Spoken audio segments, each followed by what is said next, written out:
കിച്ചുവിൻ്റെ അടുത്ത് പറയാനുള്ള രക്തബന്ധം എന്നും ഉണ്ടാവും. ഔട്ട്സൈഡുള്ള ആൾക്കാർ എന്നും ഉണ്ടാവില്ല. ഈ ഒരു കോലാഹലം കഴിഞ്ഞാൽ അവർ പോകും. കാരണം നിന്റെ അനിയന്റെ അമ്മയാണ് രേണു. അപ്പം എങ്ങനെയാണെങ്കിലും അനിയനും നീയും ഒരു ചോരയാണ്. അപ്പം അമ്മയും അച്ഛനും പൊന്നുപോലെ വളർത്തിയ മക്കൾ വരെ വേറെ രീതിയിൽ പോകുന്നുണ്ട്. പിന്നെ ഇപ്പം അമ്മയില്ലാത്തൊരു കുട്ടി എന്ന് പറയുന്ന ഇപ്പോൾ ഈ ഒരു സൊസൈറ്റിയിൽ നല്ല പിള്ള ചമഞ്ഞങ്ങാണ്ട് ഒരാളും വരണ്ട. കാരണം നല്ല പിള്ള ചമഞ്ഞിട്ട് വന്നിട്ട് കാര്യമില്ല. കാരണം എല്ലാവരും മിക്ക ആൾക്കാരും 100-ൽ 80% ആൾക്കാരും ഗൈസ് ഇപ്പോൾ ചർച്ചാ വിഷയം സോഷ്യൽ മീഡിയയിൽ രേണു സുധിയാണല്ലേ. ഞാൻ ആ ചേച്ചിയുടെ ഫാനൊന്നുമല്ല, പക്ഷെ എന്നിരുന്നാലും ആ ചേച്ചിക്ക് ചെയ്യുന്ന എല്ലാ കാര്യത്തിനോടും എനിക്ക് യോജിപ്പൊന്നുമില്ല. ഇപ്പോൾ സബ്സ്ക്രിപ്ഷനും കാര്യങ്ങളൊക്കെ ഒന്നുണ്ട്, അതിനോടൊന്നും എനിക്ക് യാതൊരു യോജിപ്പില്ല. പക്ഷേ മറ്റുള്ള ലേഡീസിനൊന്നും ഇല്ലാത്ത റെസ്ട്രിക്ഷൻസ് സൊസൈറ്റി ഈ രേണു എന്ന് പറഞ്ഞ ആ ഒരു വ്യക്തിക്ക് കൊടുക്കുന്നതിനോടാണ് എനിക്ക് യോജിപ്പില്ലാത്തത്. മനസ്സിലായോ? ഈ സൊസൈറ്റിയോട്. കാരണം ഒരുപാട് ലേഡീസ് പല രീതിയിലും ഇതേപോലെ വീഡിയോസും കാര്യങ്ങളും ചെയ്യുന്നുണ്ട്. അതിനെക്കാട്ടും വൾഗറായിട്ട് ചെയ്യുന്നുണ്ട്.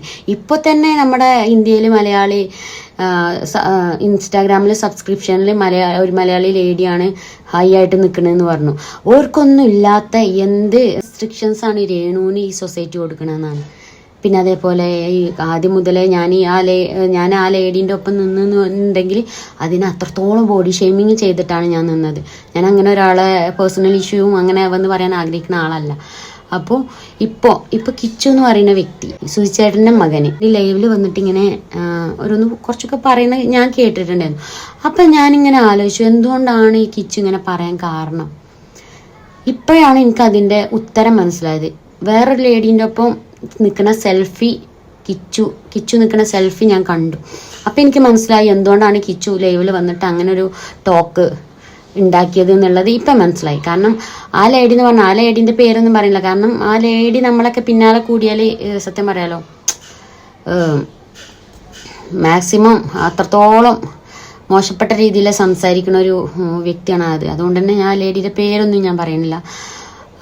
ഇപ്പോൾ രേണുവിനെ കടന്നാക്രമിക്കുകയാണ് ഈ വ്ളോഗേഴ്സ്. എന്തിനാണ് ഇവർ അതെങ്ങനെയെങ്കിലും ജീവിച്ചു പൊക്കോട്ടെ, അത്രേ പറയാനുള്ളൂ. ഞാൻ അനുകൂലിച്ച് പറയുന്നത് വേറൊന്നുമല്ല. ഇപ്പോൾ ഈ ഒരു സൊസൈറ്റിയിൽ നല്ല പിള്ള ചമഞ്ഞങ്ങാണ്ട് ഒരാളും വരണ്ട. കാരണം നല്ല പിള്ള ചമഞ്ഞിട്ട് വന്നിട്ട് കാര്യമില്ല. കാരണം എല്ലാവരും മിക്ക ആൾക്കാരും 100-ൽ 80% ആൾക്കാരും ഇതൊക്കെ ചെയ്യുന്ന ആൾക്കാരാണ്. ഇതന്നെയാണ് അവസ്ഥ. സോഷ്യൽ മീഡിയ നോക്കിയാൽ അറിയാമല്ലോ എല്ലാവർക്കും. പിന്നെ പറഞ്ഞു വന്നത് കിച്ചു പറയാനുണ്ടായ കാരണം എന്താണെന്ന് ഞാൻ അന്ന് കിച്ചു ഇങ്ങനെ സംസാരിച്ചുകൊണ്ടിരുന്നപ്പോൾ ഞാൻ കുറേ ആലോചിച്ചു.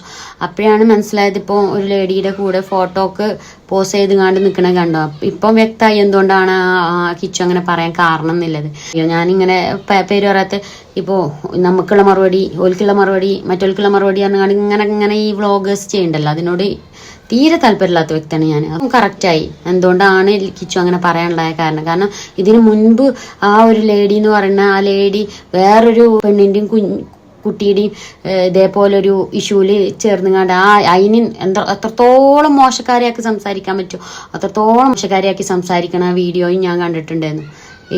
ഇപ്പം കുറച്ച് മുന്നേ നമ്മുടെ ഒരു 5 വർഷം മുൻപ് സ്വന്തം ഭർത്താവ് വേറൊരു ആളെ കൂടെ പോയിട്ട് ആ കുഞ്ഞും ഒരമ്മയും തമ്മിൽ ആ കുഞ്ഞും അമ്മയും ലൈവിൽ വന്നിട്ട് വീഡിയോ ഒക്കെ ചെയ്തിട്ടൊരു ഇഷ്യൂ ഉണ്ടായിരുന്നല്ലോ. അപ്പം ആ ഒരു ലേഡീനെ ഇതേപോലെ മഹാമോശാക്കിയിട്ട് പറഞ്ഞിട്ടുണ്ടായിരുന്നു ഒരാളാണ് ഇവർ. അതുകൊണ്ട് തന്നെ എനിക്ക് ആ ഒരു ലേഡീനെ ഇഷ്ടമല്ല. ലേഡീൻ്റെ പേര് ഞാൻ പറയുന്നില്ല, കാരണം അതിൻ്റെ പിന്നാലെ കൂടാൻ വയ്യാത്തതുകൊണ്ടാണ്. അതിൻ്റെ പിന്നാലെ കൂടിയാൽ അതിൻ്റെ വായന വരുന്നതൊക്കെ നല്ലതല്ല. അതുകൊണ്ട് ഞാൻ ലേഡീൻ്റെ പേര് ഞാൻ പറയുന്നില്ല. ഇപ്പോൾ കിച്ചു പറഞ്ഞതിൻ്റെ കാരണം എന്താണെന്നുള്ളത് ഇപ്പം എനിക്ക് മനസ്സിലായി. പിന്നെ അതേപോലെ തന്നെ കിച്ചുവിൻ്റെ അടുത്ത് എനിക്ക് പറയാനുള്ള കിച്ചു ഒക്കെ മനസ്സിലാക്കേണ്ട ഒരു കാര്യമുണ്ട്. സ്വന്തം അമ്മ ഉപേക്ഷിച്ച് പോയതാണ് കിച്ചുവിനെ. എന്നിട്ട് പോലും നല്ലോണം കഷ്ടപ്പെടുത്തിയെന്നൊന്നും എനിക്ക് തോന്നിയിട്ടില്ല. കാരണം ഇപ്പോഴാണ് കിച്ചു വേറെ രീതിയിൽ രേണുവിനെ ഇത് ചെയ്തു വന്നത് വേറെ രീതിയിൽ. ഇതുവരെ കിച്ചു ഒരു അക്ഷരം ഇടില്ല. ഇപ്പോൾ ഡ്രോപ്പ് ചെയ്യാനാണെങ്കിലും അല്ലാതെ ആണെങ്കിലും ഒക്കെ നമ്മൾ കിച്ചുവിനും രേണുവിനും ഒരുമിച്ച് കണ്ടതാണ്. പിന്നെ എന്ന് പറഞ്ഞാൽ ചെറിയ കുശുമ്പും കാര്യങ്ങളൊക്കെ നോർമലി ചില സ്ത്രീകൾക്കുള്ളതാണ്. അതിപ്പോൾ സ്വന്തം മക്കളാണെങ്കിൽ പോലും ചില സ്ത്രീകൾക്ക് ഉണ്ടാവുന്നതാണ്. അത്രയൊക്കെ എനിക്ക് അതിൽ തോന്നിയിട്ടുള്ളൂ. അപ്പോൾ കിച്ചുവിൻ്റെ അടുത്ത് പറയാനുള്ള ഒരു കാലത്തും ഔട്ട്സൈഡുള്ള ഒരാളും നിന്റെ കൂടെ ഉണ്ടാവില്ല. ഉണ്ടാവുക നമ്മുടെയൊക്കെ ഏകദേശം ബാക്കിയുള്ള ആൾക്കാരെ ഉണ്ടാവുള്ളൂ. കാരണം നിന്റെ അനിയൻ്റെ അമ്മയാണ് രേണു. അപ്പം എങ്ങനെയാണെങ്കിലും അനിയനും നീയും ഒരു ചോരയാണ്. അപ്പം എന്ത് ചെയ്യുക, രേണു എന്ന് പറയുന്നത് നിങ്ങൾക്ക് ഏകദേശം ഒരു അമ്മയാണ്. എനിക്കിതുവരെ തോന്നിയിട്ടില്ല കഷ്ടപ്പെടുത്തിയിട്ടുണ്ടെന്നുണ്ട്. ഇനി ഉണ്ടോ ഇല്ലെന്ന് എനിക്കറിയില്ല. ഉണ്ടെങ്കിൽ തന്നെ ഒരു രണ്ടാനമ്മ ചെയ്യുന്ന ഒരു കാര്യം രേണു ചെയ്യുന്നുള്ളത് എനിക്ക് തോന്നിയിട്ടില്ല. അങ്ങനെ ചെയ്യണമെന്നുണ്ടെങ്കിൽ ഇപ്പോൾ എന്താ പറയുക, കിച്ചുപ്പം ഈ ഒരു അവസ്ഥയിൽ ഇങ്ങനെ നിൽക്കുന്നു എനിക്ക് തോന്നില്ല. പിന്നെയെന്ന് പറഞ്ഞാൽ ഈ അമ്മയും അച്ഛനും പൊന്നുപോലെ വളർത്തിയ മക്കൾ വരെ വേറെ രീതിയിൽ പോകുന്നുണ്ട്.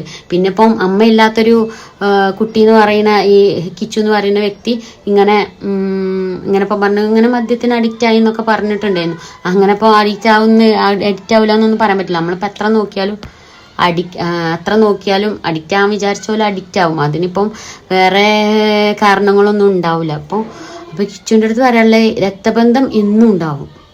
ഔട്ട്സൈഡുള്ള ആൾക്കാർ എന്നും ഉണ്ടാവില്ല. ഈ ഒരു കോലാഹലം കഴിഞ്ഞാൽ അവർ പോകും. ഇപ്പോഴും നിങ്ങളുടെ കൂടെ അവരുണ്ടാവില്ല. അപ്പം അതൊക്കെ മനസ്സിലാക്കി കണ്ടിട്ട് റിയാക്ട് ചെയ്യുക. ഓക്കെ. പിന്നെ ഒരു കാര്യം പറയാൻ വിട്ടുപോയത് കേട്ടോ. കിച്ചു മനസ്സിലാക്കേണ്ട ഒരു കാര്യം എന്ന് വെച്ചാൽ ഇപ്പോൾ നീ അവരുടെയൊക്കെ കണ്ടൻ്റാണ്, മനസ്സിലായോ? ഈ കണ്ടൻറ്റ് കഴിയുമ്പോൾ അവരൊക്കെ പോകും. പിന്നെ ഈ പറയുന്ന ഈ രേണു തന്നെ ഉണ്ടാവുള്ളൂ നിൻ്റെ കൂടെ. പിന്നെ രേണു എന്ന് പറഞ്ഞാൽ അത് നിൻ്റെ അനിയൻ്റെ അമ്മയാണ്. ആ ഒരു ബന്ധം എപ്പോഴും ഉണ്ടാവും, മനസ്സിലായോ? അപ്പോൾ ആദ്യം മനസ്സിലാക്കുക. കുറേ ആൾക്കാർ വരും ഓർക്ക് കണ്ടന്റിന് വേണ്ടി, ഓർക്ക് പൈസ ഉണ്ടാക്കാൻ വേണ്ടിയിട്ട്. അപ്പോൾ ആദ്യം മനസ്സിലാക്കുക, അവനവൻ്റെ രക്തബന്ധം ഉണ്ടാവുള്ളൂ കാലാകാലം. പുറത്തുനിന്ന് വരുന്ന ആൾക്കാരൊന്നും ഒപ്പം ഉണ്ടാവില്ല, പ്രത്യേകിച്ച് മറ്റേ സ്ത്രീയൊക്കെ. അവർക്കൊക്കെ കണ്ടന്റ് കിട്ടിയാൽ മതി, അതിനാണ് അവർ നടക്കണത്. അപ്പോൾ കുറേ മുന്നേ തന്നെ ഓരോ പ്രൊഫൈൽ നോക്കിയാൽ തന്നെ മനസ്സിലാവും കണ്ടന്റിനാണെന്നുള്ളത്.